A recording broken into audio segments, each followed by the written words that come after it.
coming up on the 2013 Comic-Con Special Edition of the Met Report. A couple moments during the convention that you will never forget. Also, we show you the celebrities that not only we got to see, but got to talk to as well. And one huge problem day one that caused some controversy. All this and more coming up next.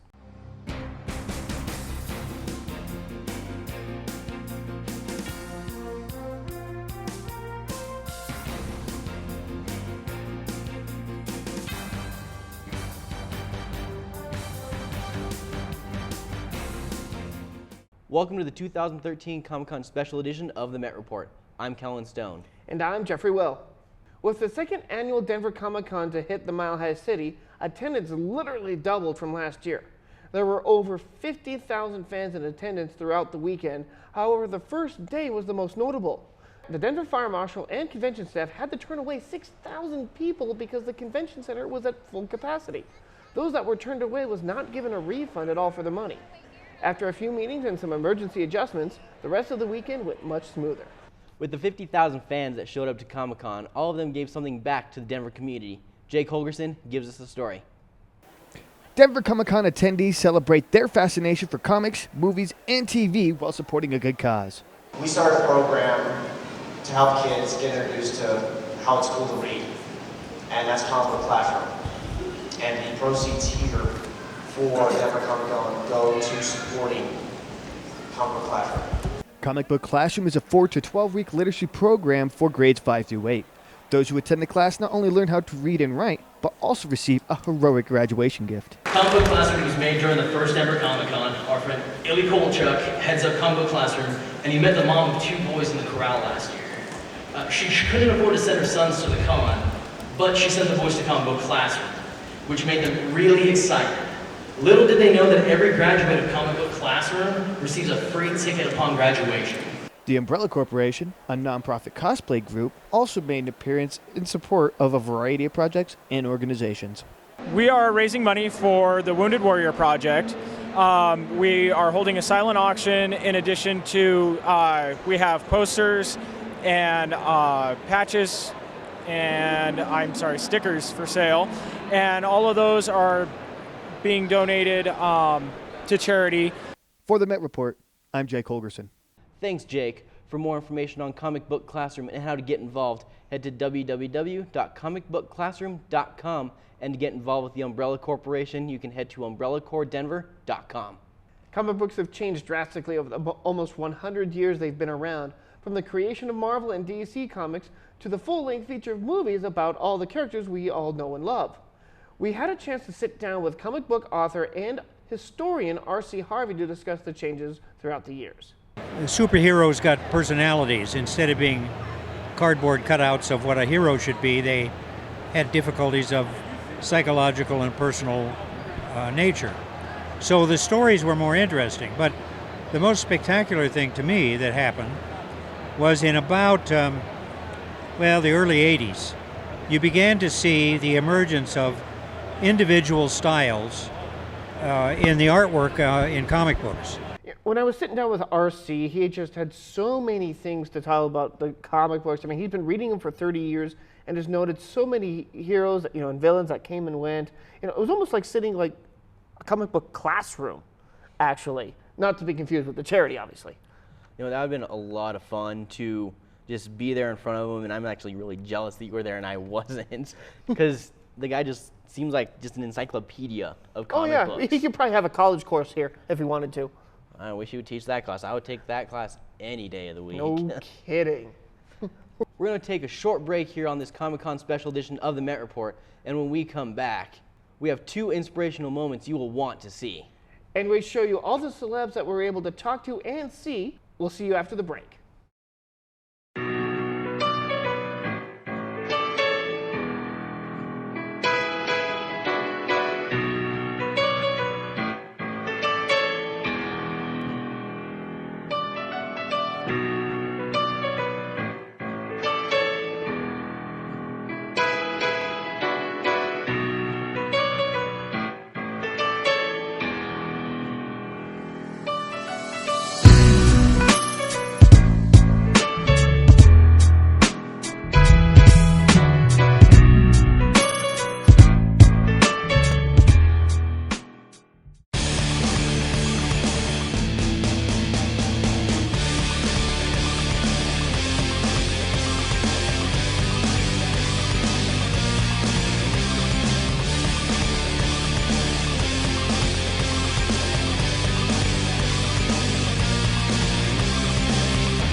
Hi guys, this is Eddie McClintock. I play Special Agent Pete Latimer on Warehouse 13, and you are watching the Met Report. Welcome back. Of the many celebrities that showed up over the weekend, one of the more notable ones was Will Wheaton, or most known as Ensign Wesley Crusher from the hit sci-fi TV show Star Trek: The Next Generation. Will Wheaton showed up to his standing room only panel with the grand entrance wearing a horse head and showing off his LA Kings jersey. Through the hour-long panel, he spent most time taking questions from the fans and answering them no matter how strange or obscure. His comedy and antics kept the crowd entertained the whole time, but received a barrage of boos for ragging on the hometown hockey team, the Colorado Avalanche. Normally, I turn my phone off when I'm on stage, but my Kings are in the playoffs. I know the playoffs are a thing you're not used to here in Colorado. That happens a lot where I come from. Warehouse 13's Eddie McClintock and Saul Rubinak were also in attendance this weekend. They shared stories with the fans about how some of Eddie's shenanigans on set and how they got their roles. We caught up with Eddie about his role as Special Agent Pete Latimer. At the beginning, Warehouse 13 was a much more serious show. If you see the pilot, I mean, there's some funny stuff in there, but basically because I just made it that way, and then it kind of was like, okay, sure, man, that works. Let's do it that way. When the topic about the series finale arose, Eddie tweeted this photo in response to how many fans watched the show online and made this comment about the Nielsen ratings. It's a picture of all the people saying they watch online. Do that. Everybody. Come on, everybody. All the people who watch online, and Eddie's going to tweet this. I don't care whether you watch online or not. just let them know that the Nielsen ratings just don't, they're antiquated. They don't apply. Yeah. While we're on the topic of online television, The Guild, a popular YouTube series, made their appearance at Comic-Con throughout the weekend. Members of The Guild Felicia Day, Sandeep Farik, Robin Thorson, and Aaron Gray all took part in a panel on Saturday. The panel consisted of a Q&A session with the fans to discuss the series and its future. With plenty of awkward moments, the main focus of discussion was the continuation of the series. The Guild's status is in an unknown state right now, and after 6 seasons, the Guild may be disbanding. We got the opportunity to talk to 2 of the members of the Guild, Sandeep and Robin, about their plans if the show does not continue. I'm gonna quit life. Throw it in the towel. I'm gonna throw it in. It's not, I mean, why bother? I'm out. I'm gonna retire. Why bother after the Guild? Just end on a high note. Yeah. No, I mean, I continue producing stuff and directing things. In a room packed of fans that was standing room only, George Takei received a standing ovation Saturday to start his panel. He spoke to the crowd about his time as Captain Sulu in the original Star Trek series and movies, but when the Q&A portion of the panel began, the first question was obviously for him to say his catchphrase. We're starting off at that, are we? Well, I just look at your outfit and what comes to me is, oh my. Oh my, indeed.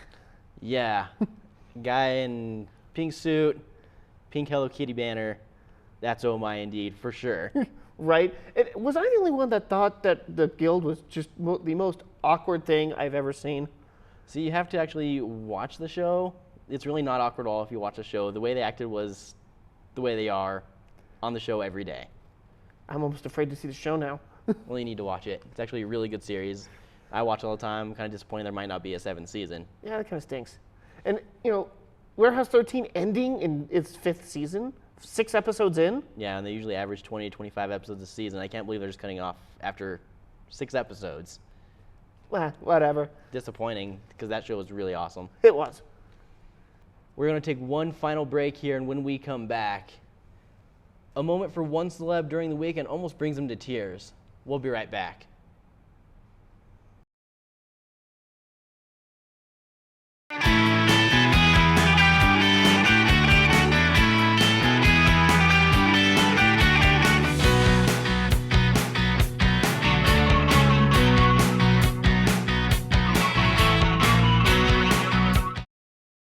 This is Sandeep Parikh. I'm Robin Thorson's love slave. And let's just say, it's not a bad kind of slavery. And you're watching the Met Report. The Met Report. The Met Report is what you're watching right now. And who are you? Oh, and I'm Robin Thorson. Yeah, she is.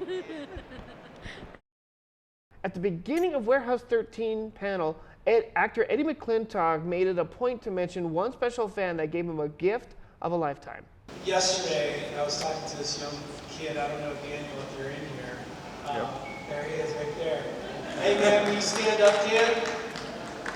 This young man right here is a former United States Marine. And,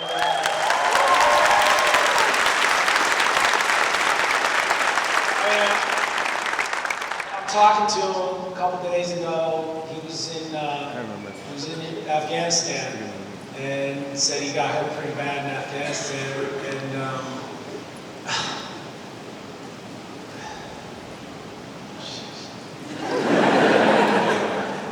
And yesterday, he brought me his Purple Heart. And, you know, I was born Memorial Day weekend. I've always given to the vets. I've always honored the vets. And for this young man to bring me his Purple Heart, it's the greatest compliment that I've ever been given. Ever. Absolutely. And it's guys like this who are out fighting for our country and keeping us safe, man. And he is a great young man, and you've got a friend for life, really. So, thank you. During Will Wheaton's panel on Saturday, he was asked a question by a fan and made sure the answer didn't go unnoticed. When you were a kid, were you called a nerd, and if so, how did you deal with it? When I was a little boy, I was called a nerd all the time because I didn't like sports. I loved to read. I liked math and science. I thought school was really cool. And it hurt a lot because it's never okay when a person makes fun of you for something like you didn't choose. You know, we don't choose to be nerds. We can't help it that we like these things, and we shouldn't apologize for liking these things. Hell yeah.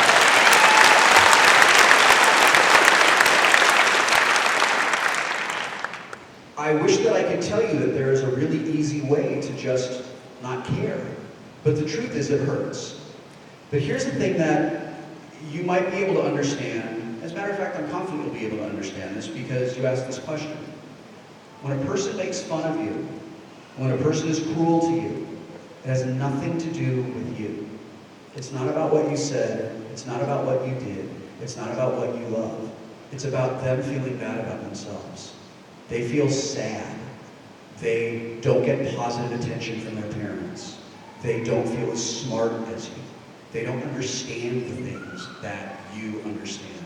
Maybe one of their parents is really pushing them to be a cheerleader or a baseball player or an engineer or something that they just don't want to do. So they take that out on you because they can't go and be mean to the person who's actually hurting them. So when a person is cruel to you like that, I know that this is hard, but honestly, the kind and best reaction is to pity them.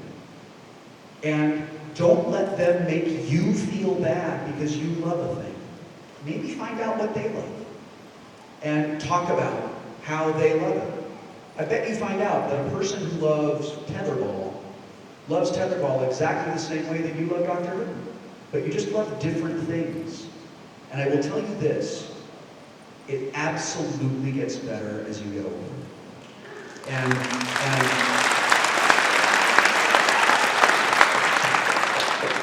I know it's really hard when you're in school and you're surrounded by the same 400 people a day that pick on you and make you feel bad about yourself. But there's 50,000 people here this weekend who went through the exact same thing, and we're all doing really well.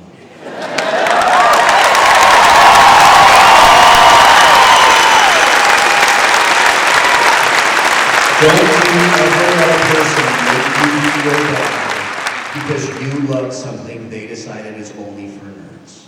You're loving a thing that's for you.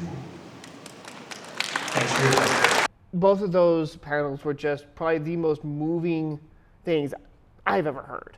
Yeah, the Warehouse 13 one with that former Marine giving his Purple Heart to Eddie was just so. It's hard to explain. You know, you were lost for words, literally.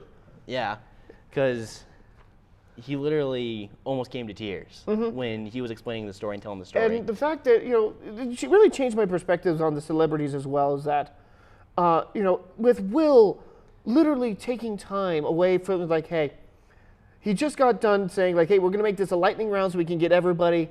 Then when that little girl came up and asked a question, like, I got to do this. Yeah, he slowed everything down, made sure he did what he had to do, not only to talk to her, but to the entire crowd as well. And also an appearance, the guest of honor this year, we didn't get a chance to meet with him or even get into his panel. It was standing room only with, flooding out the door. William Shatner was the guest of honor this year. There was plenty of other artists behind specific DC characters, as well as, just so many going on over there. It was hard to keep track. Comic book artists, costume makers, studio and set designers, prop makers. I mean, there was just so much going on there. You can't do everything in one weekend. Well, that's it for this 2013 Comic-Con special of the Met Report. For Kellan Stone and the whole Met Report staff, I'm Jeffrey Will, and keep reading those comic books, everyone. Beam me up, Scotty.